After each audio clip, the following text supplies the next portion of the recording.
বন্ধুরা, আজকে শনিবার আমার গোপুল সোনার মালা করব বলে বসে আছি।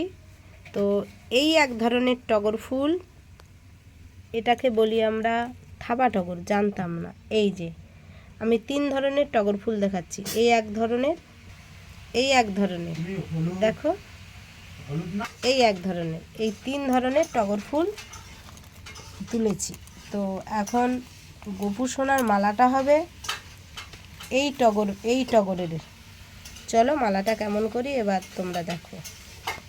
দেখো বন্ধুরা, এই সেই মালা, এই যে মালাটা করলাম। তো এতে আবার বেল ফুলও আছে, এই যে বেল ফুল এইদিকে, এই দেখো। তা আমি গোপু সোনাকে মালা করে সাজিয়ে দিয়েছি। তো চলো আবার পরের ভিডিও তোমাদের সঙ্গে দেখা হবে। এই দেখো, জানার গাছ দিয়ে ফুলটা এনেছি, তানাকে অনেক অনেক ধন্যবাদ, অসংখ্য ধন্যবাদ। সবাই ভালো।